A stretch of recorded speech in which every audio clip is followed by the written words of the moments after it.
So today I'm with Tara. Tara, how old are you? I'm 34 years old. Just had a birthday November 23rd. Happy belated birthday. Thank you. You spend it out here in the streets because you've been out here homeless a little bit, right? Yeah. How long has that been going on? This time it's been going on for like the past 3 years. Before that I was addicted to heroin, and I was sober for 5 years, and I had a good job, I had a car, an apartment, and it took as little as like 3 months to lose everything. So this is where I'm at now. So you were sober for 5 years. From heroin, yeah. What triggered you to go back? You know, I went out, I little by little, it started slowly, like the progression. I didn't even see it, you know, people were telling me this is what's going on, and I was like, no, it's not. And I started smoking weed before work, at work, you know, and I had moved out of my parents' house, and I had gotten off my Subutex and some medications, that anxiety and depression. And when I got off of those, I started to dabble here and there. I did meth with some of my coworkers.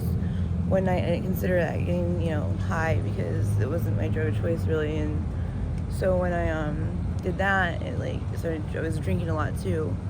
I probably like the first month I moved out, probably 3 days out of the whole month, I was probably didn't drink. And from there, when I went out, I went downtown. It's whiskey, yeah. Went downtown, and I didn't even have any ideas or like thoughts of using, or I had told myself that I was done. I really believed it, and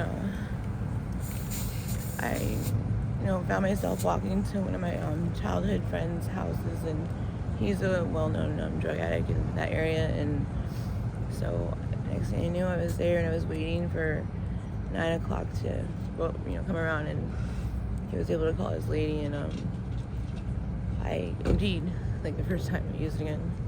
And like every time I went back, like, which was like probably the next 4 or 5 days after, I OD'd every single time. And I just didn't understand I realized how did I get here? Like why am I sitting here with a needle in my arm, you know? But I had no prior thoughts of wanting to use, you know. It just kind of snuck up on me, and before I knew it, it was like they always say your relapse happens weeks, months prior to actually relapsing, you know. And it's true, but it was hard during the five years that I was sober. My medications weren't right, so I was really depressed some of the time. So I think it had a lot to do with it. And then getting off the buprenorphine, I had no cravings, I had nothing, you know. So that really helped a lot. It's just it's such a hassle going every month, and my insurance only paid 2 times out of the whole year. I met my deductible, so it was a lot of stress, so overwhelming, But I don't know. I feel really guilty because I lied to myself. Basically, I said I'm never going to use again, and I meant it, And I just don't know how things got control so fast. I have a really high tolerance too, so it's bad. How many pills do you need per day? Right now it's probably my lowest use overall, because I kind of do want to change, but maybe on a good day, maybe 40 to 50.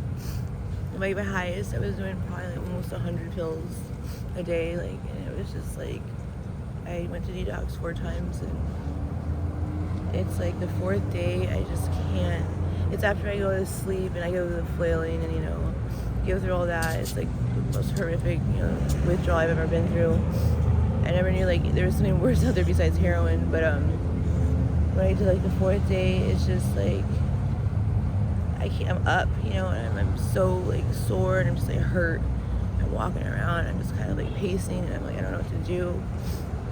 And then it's I just can't stand that part. I can't stand sitting locked, behind closed doors and I can't leave or go outside or whatever, and it's just, I bolt, and I went through all that, for nothing, basically, so I feel pretty dumb.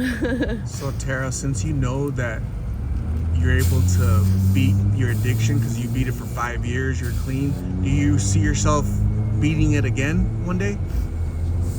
I want to really badly, but it's like, it's different now. I don't know how to explain it. This hold this stuff has on me, it's like I like it, I really like it, and I hate to say that, but I enjoy it way too much. And before I was done with the heroin, I didn't like it anymore, and that was a difference, between then and now. But I'm slowly getting to that point because it's just like I'm tired, and it's just the same old shit. People are terrible. It's sad to see how many people you meet, and it's just like they're not good people, And I hate to say that because it's like, I know there's a goodness within them, but it's lost. And what about the young people out here? What are your thoughts on so many teenagers? It's scary to see how many people are dying. It's like, who's gonna be left? Because the younger generations are supposed to, grow up and, join society and be productive. But like, how if there's so many, overdoses? It's kind of like a perfect storm brewing. How many times have you OD'd yourself? I've never overdosed on fentanyl at all. On heroin, I've overdosed probably 8 or 9 times.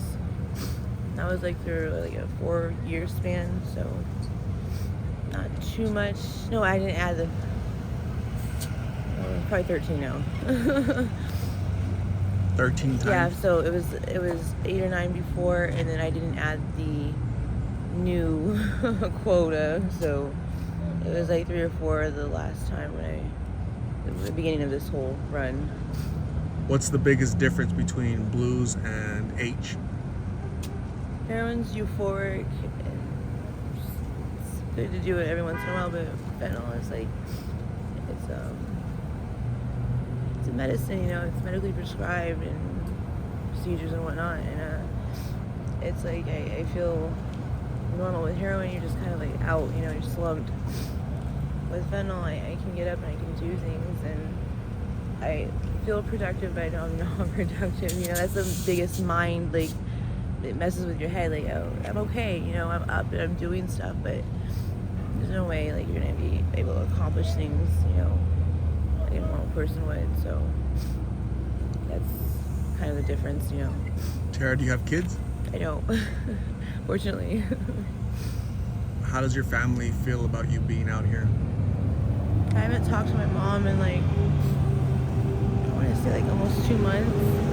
The last time I talked to her, she was really happy with me because I told her I was getting clean, and I was trying really hard, but I was trying to do it on my own. I didn't want to go to detox, but she wanted me to be sober for my birthday, so I'll go out to for family dinner, and I promised her I would be sober. And That didn't happen. No. Tara, if you weren't out here struggling with this, what would you be doing right now? I'd probably be getting off of work right now, going home, probably with my boyfriend doing something, maybe talking to my mom, calling her. Me and my mom are really close, and she said something to me really weird. Like, she said, she told me like recently, she's like, "Don't you leave me." I was like, "I'm not gonna leave you." She's like, "Don't leave me, Tara." She's like, "I can't be in this world without you." And that really like how weird it made me feel really weird to hear those words, because I always think it's not gonna happen to me, but anything can happen, really. It doesn't have to be an overdose. It could be somebody hurting you, and or you get hit by a car, you know, walking down the road. It's really, it matters, but it doesn't, you know, because it's like anything can happen in a matter of moments. So The chances of things happening are increase when you're out here and you're smoking blues, though, right? So you see her worry. yeah, if she tells me, just tell me you're okay, and I feel so shameful. I just wouldn't her again because she was like, you know, they're using again, be really upset. They're really big on tough love, you know. And I tell her that's not what I need. I know you don't want to enable me, you know, don't enable me, but like, don't shut me out either, you know. But Does she do that maybe to like protect herself a little bit, you think, or? I think so, because I've gone through so many times being in jail and bailing out and whatnot. And when I know this time, like, I was really manipulative. Like, if I didn't feel, I couldn't find things up where I was staying I would call them and I'd have them take me to detox. And as soon as I was like, okay, I'd leave detox and I'd start using again, you know. So, Tara, I'm gonna say thank you very much for sharing your story, opening up. The whole purpose of my channel is prevention through awareness. By you having the courage to share your story, somebody out there is gonna watch this and decide not to try blues or H or anything else to begin with. Okay? Yeah. So, I'm gonna hand you Narcan. You know what that's for, right? Yeah. Okay. And also some socks been donated. So I'm gonna say thank you very much. Stay safe. We'll talk soon, okay? All right, thanks.